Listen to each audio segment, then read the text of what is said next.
The Oklahoma City Thunder are just one game away from going back to the NBA Finals for the second straight year to face the Knicks. Shai, after a terrible game last night, looked like he was going to continue that trend today. He came out the gates ice cold, started 1 for 6 with 4 turnovers, but was able to find his bread and butter going to what worked. The middy started falling, and he found himself at the free throw line for 17 free throw attempts, which he went 16 of 17 from, en route to a 30 ball, the second of this series, where he's had 30 plus points. That's an example of why guys need to keep shooting, right? For Shai, any all-star like that. Another example, and you don't even need to look at an all-star, be Josh Hart in Game 3 of the Knicks Casters. He was ice cold. He was shooting terribly from 3, but then he heated up, and then basically he was the reason they won. So you just got to look at guys to keep shooting. Speaking of guys who need to keep shooting or start shooting, Victor Wembanyama had his off night of the series. It's hard to expect a 22-year-old who is being touted as the best player in the world and the next LeBron James, Michael Jordan of basketball to keep up the historic run he's been on, and that showed tonight, especially against the elite Thunder defense. They attacked him with a lot of guys, right? Isaiah Hartenstein and Chet Holmgren, the real catalyst defensively. They went double bigs, did the Thunder. They simply did not get going. 2 field goals attempted in the first quarter, 4 for 15 in the game, and not even the efficiency is a really thing that matters. He only had 8 points in the paint. That's huge. And just the 15 field goal attempts, that's not something that's really going to work out for the Spurs. He needs to shoot the ball more. Everyone's aware of that. His head coach said exactly that. His teammates said that. I expect him to come out strong in the next game, but your star player is 7'4", only getting 8 points in the paint in a pivotal Game 5 when you're tied 2-2 is just not going to cut out against the reigning champs. The double bigs work super well. Chet and Ihart, not only defensively, they did a good job of keeping Wemby in check, but on the offensive side as well, they got 28 points and 26 rebounds combined.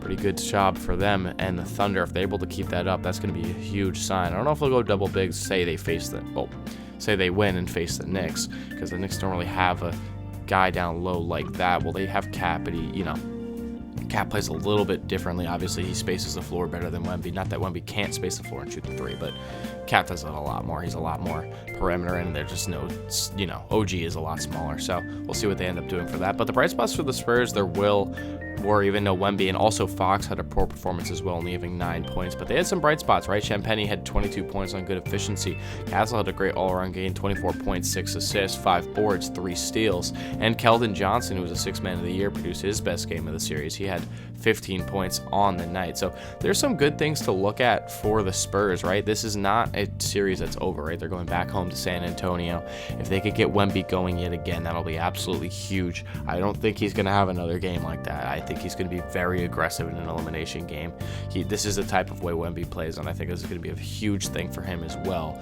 I would take the Spurs in the next game to force it back to Oklahoma City, but we'll actually see about that. But Mark Daigneault was talking about it, right? What he said about the game is that they were first to the fight on both ends, and we weren't the other night. That's what they said about Game 5 and the way it went. He just loved the way he attacked and approached the game. He said the Thunder was really, pushing the pace. They were the catalyst. They were trying to be the aggressors in this contest. Who wasn't was the Spurs, right? They let the game come to them. Early in the first quarter, they came out to a hot start, but the Thunder just kept pushing. Even though they had the cold starts, it was the shots that were taking. It's the aggressiveness on the glass. They got out-rebounded by the Spurs, but the Spurs usually should be winning the rebound battle by a lot more, right? You have Victor Wembanyama down there. He's had some great games. He had that 40-20 game. He's been incredible on the glass, but good jobs from Ihart and Chet. They were really crucial in this one. Jared McCain was crucial. He got a starting nod for the first time in this series with Jalen Williams and A.J. Mitchell out yet again. And he was great, right? He had a great game today. He had 20 points on the board, and he also just did a good job of shooting the ball efficiently, right? Being a good plug for this offense. That really is a trade that has worked out well for the Thunder. I feel like every trade they make has just worked out super well. But, you get Jared McCain, right after he was drafted in the first round. He had a couple injuries, but he's always shown how good he could be, and he's just a guy you could plug and play, right? This team doesn't need him all the time. He's not always starting, but when he does get called on, when his name gets called, he's been incredible. But yeah, who do you guys got in Game 6? Do you think who will be facing the Knicks in the NBA Finals? For Knicks fans like myself, hoping this one just goes 7 at the very least, but we'll see who we end up facing in the finals. But it's been a great series so far. The 2 best teams in the West and NBA, they played in the NBA Cup and now in the Western Conference Finals, as everybody expected the 1 and 2 seeds. I think these were the clear top two coming out of the West. Wemby's first playoff run, SGA trying to get the second back-to-back perfect season, which is a ridiculous thing to say. He won the MVP, Western Conference Finals MVP, and Finals MVP last year, and he's got the first piece of that puzzle now, looking for the second in the Western Conference Finals MVP. But he could put himself in some pretty elite category in terms of all-time point guards. But thank you guys for watching the fourth quarter. We'll be back with more recaps of the NBA playoffs. Just make sure to subscribe or something. I don't know. Appreciate it. See you guys.